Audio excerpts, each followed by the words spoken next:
Vizag steel plant అమ్మకానికి వ్యతిరేకంగా ఉద్యోగులు భారీ ర్యాలీ నిర్వహించారు. జీవీఎంసీ దగ్గర చేపట్టిన సమ్మె 1000 రోజులకు చేరుకున్న నేపథ్యంలో భారీ ప్రదర్శన చేపట్టారు. జిందాల్ సంస్థతో చీకటి ఒప్పందం చేసుకున్నారని, దాన్ని రద్దు చేయాలని డిమాండ్ చేశారు.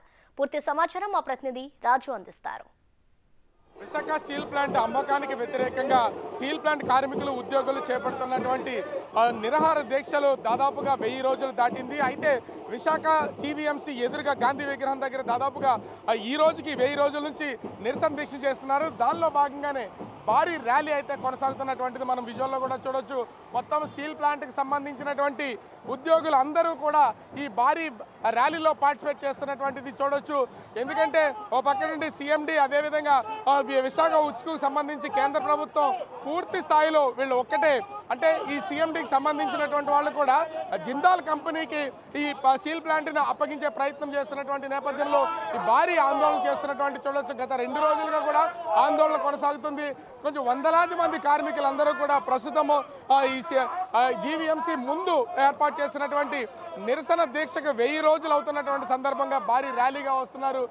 అంటే వేల మంది కార్మికులు ప్రతిరోజు ఆందోళన చేస్తున్నా, ఆ స్టీల్ ప్లాంట్ ప్రైవేటీకరణ చేయొద్దని చెప్తున్నా కూడా కేంద్ర ప్రభుత్వం నుంచి ఏ రకమైనటువంటి స్పందన లేకపోవడంతో ఉద్యమాన్ని ఉధృతం చేస్తున్నటువంటిది మనమైతే చూడొచ్చు.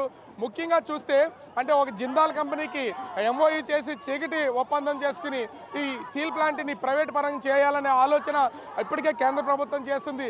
అమ్మకాన్ని స్టీల్ ప్లాంట్ ఉద్యోగులు వ్యతిరేకిస్తున్నటువంటి నేపథ్యంలో వీళ్ళు ఖచ్చితంగా ఈ స్టీల్ ప్లాంట్ని అమ్ముతారు కాబట్టి ఆందోళనలు ఉధృతం చేస్తున్నారు. మనం వస్తున్నటువంటి కార్మికులకు సంబంధించినటువంటి అందరూ కూడా వాళ్ళ ఉద్యమాన్ని తీవ్రతరం చేస్తున్నటువంటిది కూడా మనము విజువల్లో చూడొచ్చు.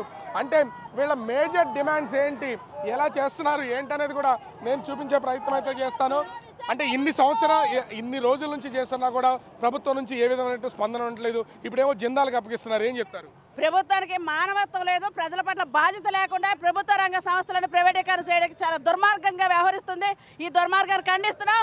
జిందాల్తో చీకటి ఒప్పందాన్ని వెంటనే రద్దు చేయాలని ఈరోజు 1000 రోజుల సందర్భంగా పెద్ద ఎత్తున ర్యాలీ చేస్తున్నాం. లేకపోతే ప్రజలే ప్రభుత్వానికి బుద్ధి చెప్పే రోజు ఒకటి వస్తుంది. ఒక పక్కన స్టీల్ ప్లాంట్కి సంబంధించి స్టీల్ ప్లాంట్లో చేస్తున్న ఆందోళనలో 1000 రోజులు గడిచాయి.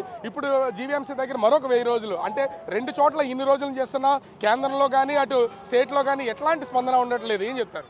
ఆ స్పందన లేని ప్రభుత్వానికి ప్రజలు గతంలో ఏ బుద్ధి చెప్పారో తప్పకుండా అదే జరుగుతుంది. ఎందుకంటే ప్రజలే చరిత్ర నిర్మాతలు. ప్రజల యొక్క పాత్రను విస్మరించి ప్రజాభిప్రాయాన్ని కూడా పక్కన పెట్టి బుట్టదాఖలు చేస్తే ఆ ప్రభుత్వాన్ని తప్పనిసరిగా బుట్టదాఖలు చేస్తారనే విషయాన్ని తెలియజేస్తాం. వెంటనే ఇక్కడ ఉన్న పరిశ్రమలు ఏదైతే ఉందో పోర్ట్ సిటీ నుంచి స్టీల్ సిటీకి ఏదైతే మారి ప్రజల ఉపాధిని కాపాడుతుందో దాన్ని కాపాడాలని ఈరోజు కార్మికులు, కర్షకులు, విద్యార్థులు, మేధావులు, మహిళలు అందరి పెద్ద ఎత్తున ఉద్యమిస్తాం. అందులో భాగంగా మేము మహిళా సంఘంగా, కార్మిక ఐఎఫ్టీయూగా, పీఓడబ్ల్యూగా కూడా ఇందులో పాల్గొంటున్నాం. మొత్తానికి చూడొచ్చు ఉద్యోగులందరూ కూడా వీళ్ళు చేస్తున్నటువంటి ఆందోళన న్యాయబద్ధమైంది. ప్రభుత్వం వెంటనే దీని మీద చర్యలు తీసుకోవాలి. అర్జెంటుగా ఈ స్టీల్ ప్లాంట్ ప్రైవేటీకరణ ఆపకపోతే ఉద్యమాన్ని తీవ్రతరం చేస్తామని హెచ్చరిస్తున్నటువంటి పరిస్థితి కనిపిస్తుంది. కెమెరామెన్ అనంతో రాజు, బిగ్ టీవీ, విశాఖపట్నం.